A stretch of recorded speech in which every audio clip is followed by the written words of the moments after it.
ఒక వితంతువుకి ఒక చిన్న మగబిడ్డ. అలానే ఒక అతనికి వివాహం ద్వారా ఒక చిన్న బిడ్డ.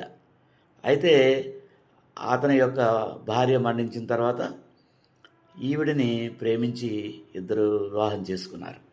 కొద్ది కాలం తర్వాత వీరిద్దరికీ ఒక సంతానం కలిగింది.